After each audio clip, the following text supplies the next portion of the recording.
there is a difference between the central government and the state government. You are there to stand by the central.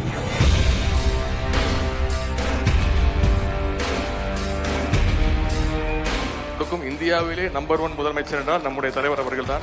அவருக்கு நீங்கள் எல்லாம் இளைஞர்கள் எல்லாம் நீங்கள் துணை நிற்க வேண்டும், உங்களுடைய ஆதரவை கொடுக்க வேண்டும் என்று கேட்டுக்கொண்டு.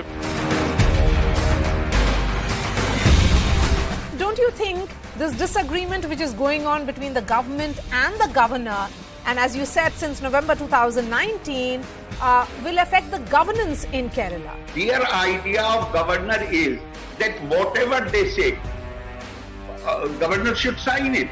So my idea of this office is, I have taken oath to protect, preserve and defend the constitution. This is the basic culture, basic need of a governor to expect this type of, why this type of activities are carried out by the government. Repeatedly I am asking.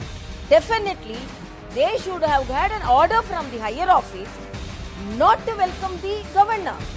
What type of respect they have for the constitutional office? But they are acting like a dictator.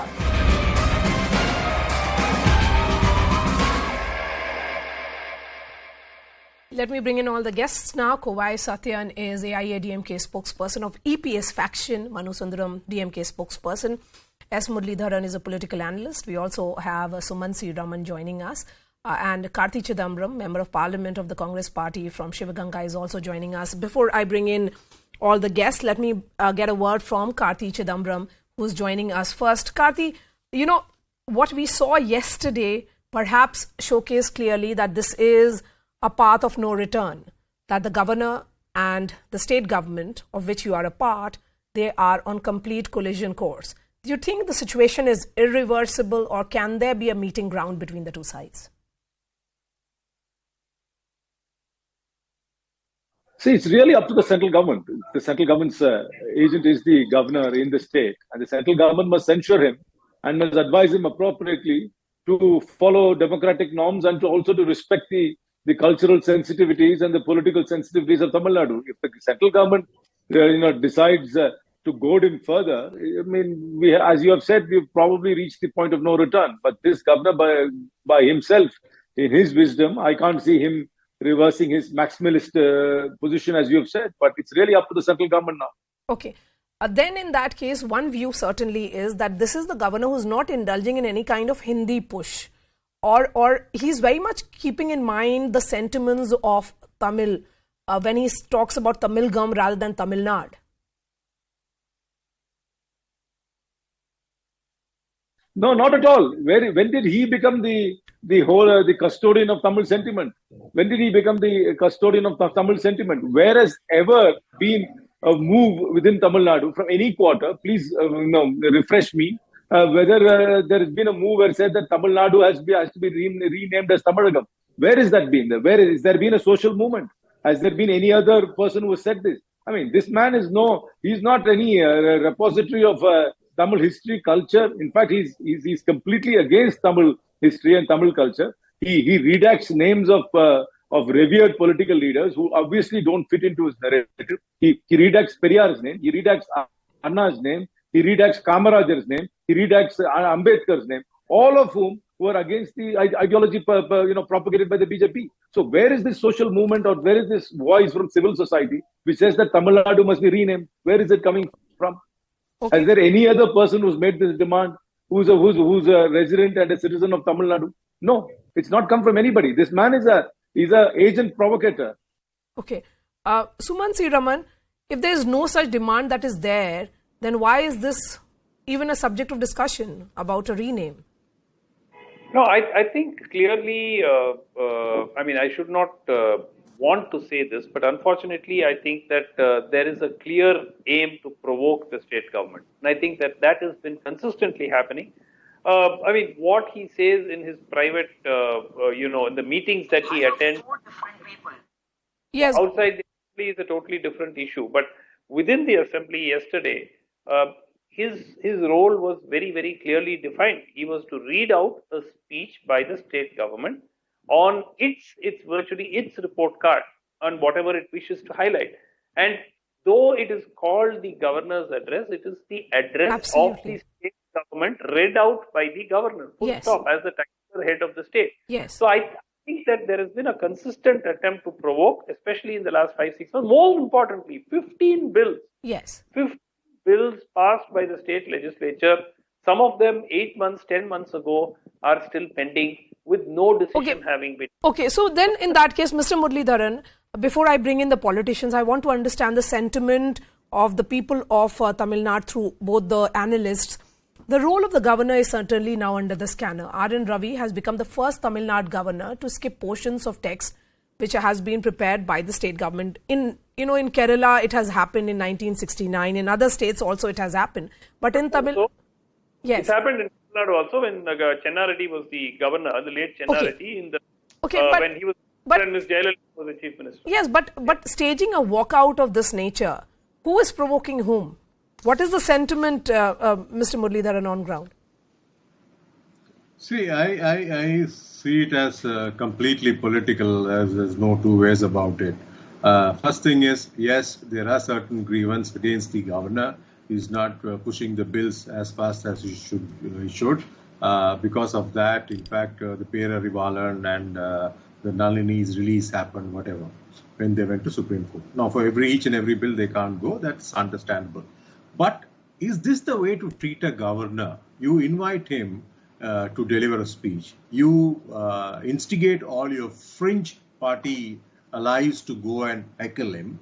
And he is speaking in Tamil. Bihari come all the way to Tamil Nadu, learn Tamil, and he is delivering his speech in Tamil. You should be feeling happy about it, but you are not. You heckle him. You make him, he's already warned you that he is not comfortable with certain portion of this text, which he wanted amended, which you promised, saying that yes, when you're delivering the speech, you can. Now it's gone for publishing. We can't do anything. So, which means you agreed that, he can change whatever he wants, but you expected this, Mr. and Manu you passed Sundaram? a resolution in 8 minutes. Okay. You Mr. Manu passed a Sundaram, resolution so against it's him in essentially 8 the minutes. DMK which unleashed its fringe against Exactly. the governor. They provoked him. Okay, so you were the provocateurs here. Finch. I don't think we are here to discuss who provoked whom, but I think the issue is a little larger than that, Maria Shakil. If you give me 2 minutes, the issue is essentially one of federalism and one of the role of the governor. Yes. Whether he omitted certain portions, whether he suggested change to the name of the state, I think are secondary issues. What Governor Ravi has done, and he has done pretty much what has been happening across various states, especially non-BJP governed states, is that they are there to stir up the pot. They are there to muddy the waters. Now, this is happening in Kerala. It has happened in other parts in Maharashtra when a non-BJP government was in place. So the question is essentially one of federalism. And secondly, the question is also of whether governors should have a certain discretionary role or not. And it is unequivocal that the constitutional scheme has been set up in a manner that the governors do not have any discretion.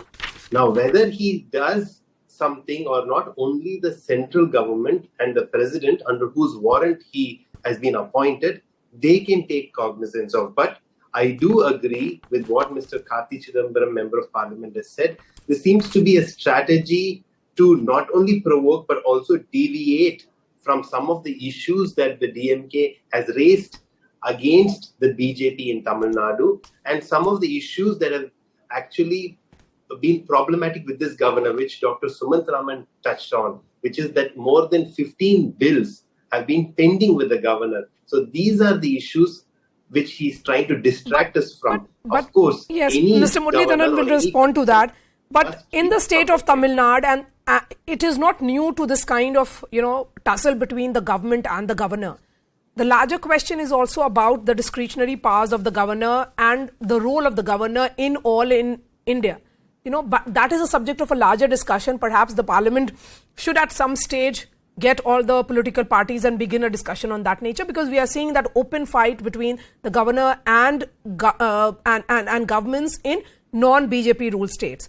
That is the reason why, Mr. Muralidharan, The point being made here is about the larger role. That is the governor being used to serve the agenda. That is the charge that is coming from the DMK, similar to what the Kerala government is saying, similar to what the TMC says, and similar to what Mr. KCR is saying. How do we handle it? How do we handle it? You confront them and you antagonize and make it more dirty? Or will you try to cajole them and get your things done? If Mr. Kalanja Karunanidhi would have been alive, I'm telling you, this will not happen like this. He would be in, hugging with each other, with the BJP and getting things done. That's what politicians are for. They have to have that knack to cajole people and get their things done. Satyan, who has taken a maximalist position here?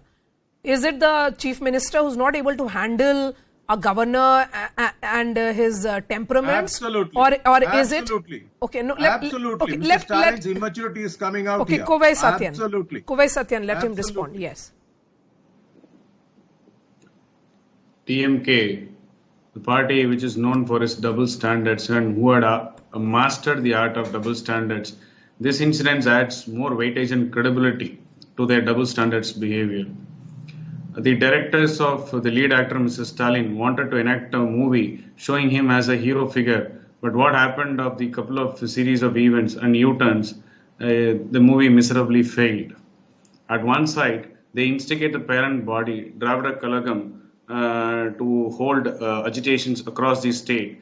And they instigate students to protest. On the other side, he calls his MLAs and pleads to them not to raise their voice against the governor in the assembly or in the open forum. And this is what we call it as double standards. Now they want to silently put the issue under the carpet on who flouted the norms because they got a shot in their arm.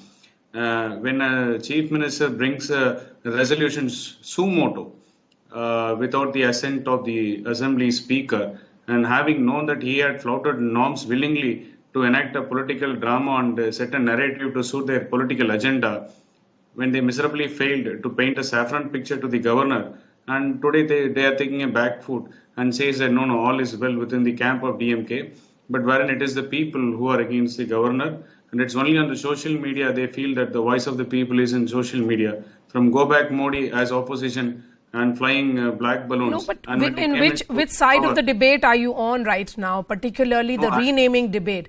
That here is the governor who sends, formal invites saying that it is Tamilgam, not Tamil Nadu. So how can he just change the name without, officially it being changed?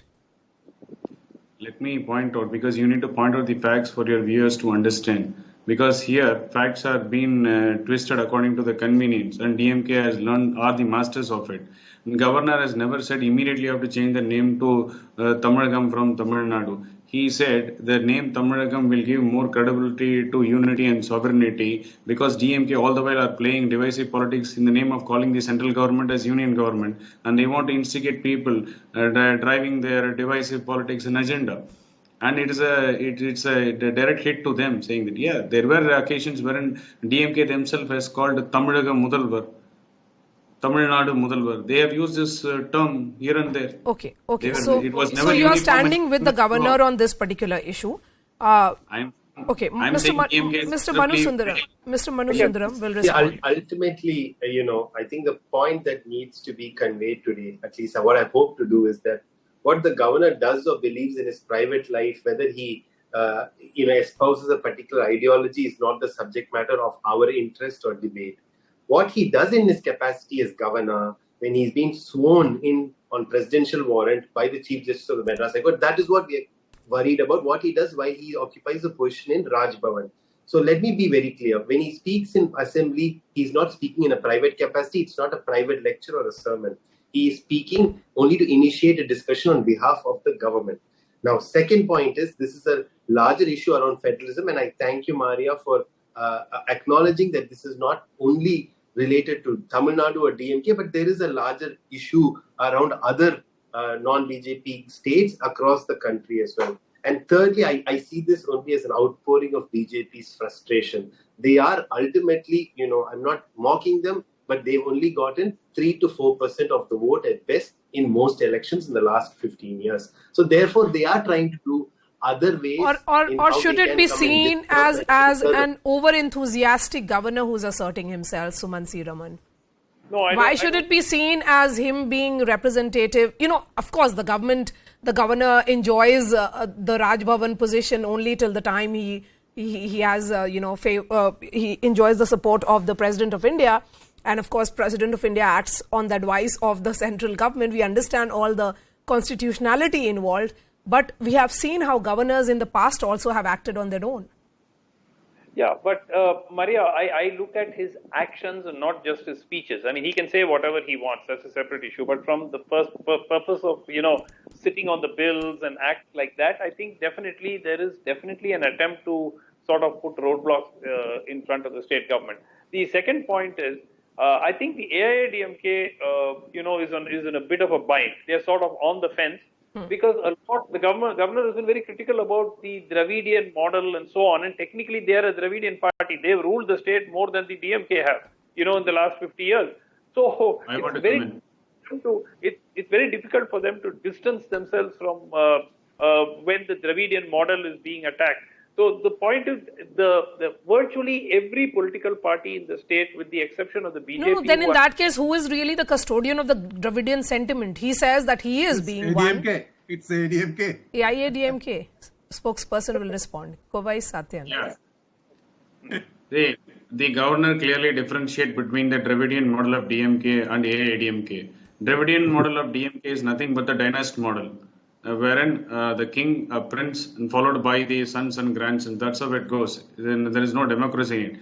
But as far as AIADMK Dravidian model is concerned, it's all about people welfare and the measures taken towards that. He understands it. So we have no qualms when he refuses to endorse Dravidian model of DMK. That's not a Dravidian model. That's a dynasty model. And why should we jump the ship when he has made no reference to us? When he wants to talk about the development of Tamil Nadu, we are willing to go for a debate with him and say in what language he says. Indeed, we condemned. When he said Tamil Nadu is regressive, we said that's not the right word. Probably he misunderstood it.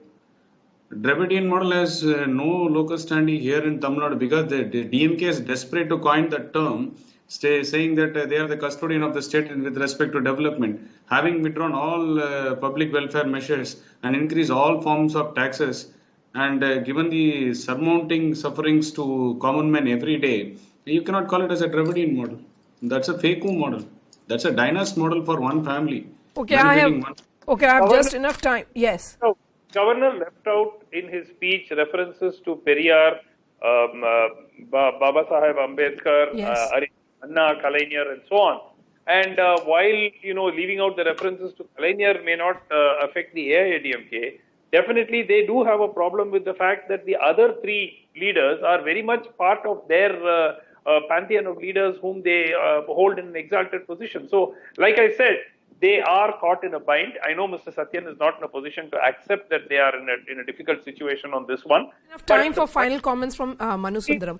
Manu Sundaram, since we are seeing similar story play out in multiple states, all of these which are ruled by parties which are not the BJP, is there a possibility that these chief ministers will perhaps unite and then petition the president demanding the recall?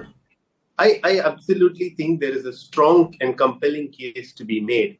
The Supreme Court, even as recently as in 2022, said governors are only shorthand for government. But of course, we see governors exercising far greater sort of extra constitutional authority than the constitutional scheme allows them to. And I would be very, very surprised if all the governments of non-BJP and especially the regional parties come together. And of course, Mr. Karthi Chidambaram has also spoken. So even the Congress parties governments come together and actually not only petition for recall of some governors, but actually ask whether the position of governor itself is required in our constitutional scheme. When you were in UPA, similar questions were raised by the BJP. What is really the need for a governor's office?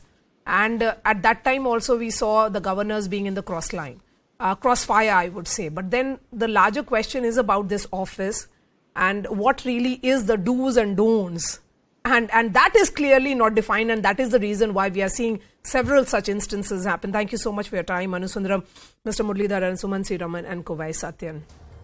We are putting out that story on news18.com. That's all from me. Thanks so much for watching, and I'll be seeing you tomorrow.